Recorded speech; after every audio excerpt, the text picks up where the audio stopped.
So we recently had another single from IO titled This Is Home. And it's really the first song in that batch that I don't know if I have that much to say about. It's a good-natured love song. It's a sentiment that is expressed well, if not strikingly original.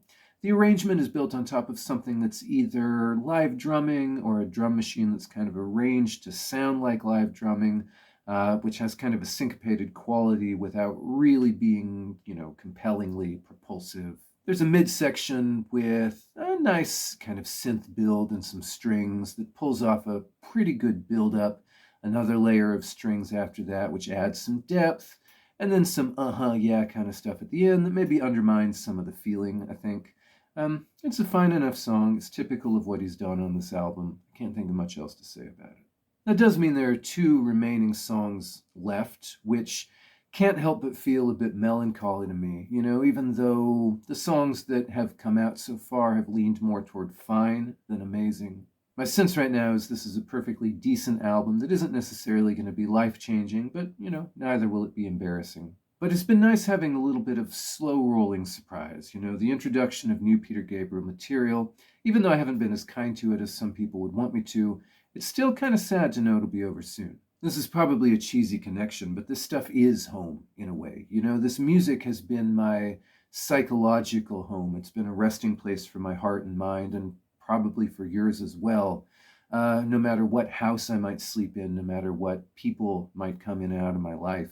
It's been valuable to me on those terms since I was a child. And the thing about new music from an artist that you love is it's familiar enough to be comforting while also, being new enough to intrigue. It's like discovering a new room added onto your home, to extend that metaphor. And that's not nothing, right? That's significant as an experience, and that's true even when your response to the particular qualities of the material is mostly to go to shrug and go, yeah, it's okay, which, has been my response to a lot of these IO songs. There's a value to their existence that I think transcends the question of whether or not they really rank among his best work.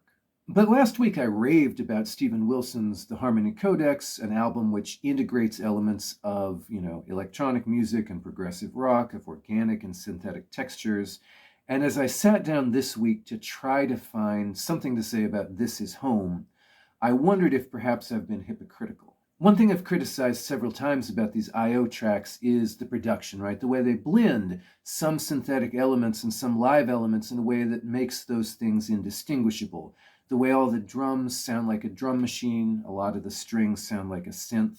The absence either of, really distinct sound crafting or of a strong instrumental voice, and the absence of anything really sonically surprising or left field.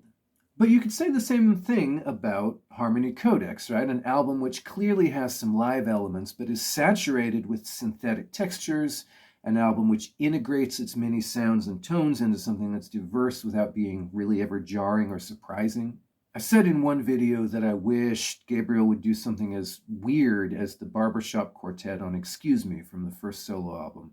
I said I wished he'd do, like a song with a bluegrass ensemble, something like that. It would never occur to me to wish either of those things while listening to Harmony Codex, even though in many ways the balance of sounds, the approach to the production is actually quite similar.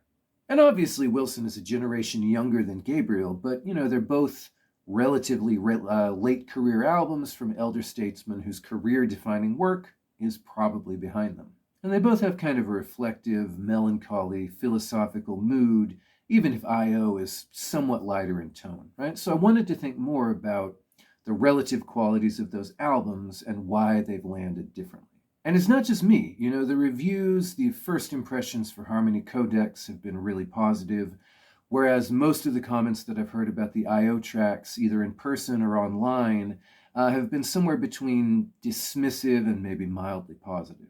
And my point here isn't to rank those albums or to try to put them in competition with one another. It's to try to use my response to one as a way of clarifying my response to the other. Why the difference when on paper these are actually similar albums? I can't say with absolute certainty, but I just kind of wanted to throw out a list of possibilities. I'll list these in order of how significant I think they are. Let me know if you agree or disagree in the comments. First, this isn't maybe a huge consideration, but it's worth bearing in mind that Harmony Codex is a follow-up to what's generally regarded as a weak album, The Future Bites, where IO, really isn't a follow-up to anything, right? It's been so long since Up that I don't think that really counts. So the expectations are calibrated differently. And, I do think that Harmony Codex would make a great impression, even if it came after something like Hand Cannot Erase, but there's at least a little bit of a way that it's created a different expectation, and that's probably been at least slightly to its benefit. Second, I wonder if hearing IO in bits has diminished our sense of its scope. If you hear a whole album in one sitting, you can really get a sense of the range of different things that it's doing. And it might be that hearing the whole thing in the intended order produces a cumulative effect that exceeds the sum of its parts. Certainly in the case of Harmony Codex, there are individual songs that contain quite a lot, but it's not until you hear kind of the range of the whole album that you understand how really impressive what he's done is, in a way that you wouldn't get from any one track.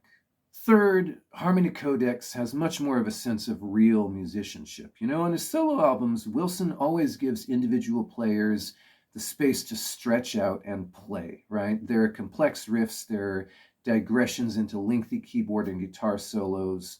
IO has all sorts of musicians playing all sorts of things. It has some really stellar world-class players. And for the most part, it all kind of sounds like it could have been built in VST. Wilson is blending synthetic and organic textures in a way that is still very attentive to the need to feel like musicians playing together in a room. Gabriel mostly isn't. And lastly, Harmony Codex feels less restrained by the boundaries of conventional songwriting. A few long songs do wonders, I think, for the balance of an album. They kind of bring the shorter songs into focus in a particular way. They change how the pieces fit together.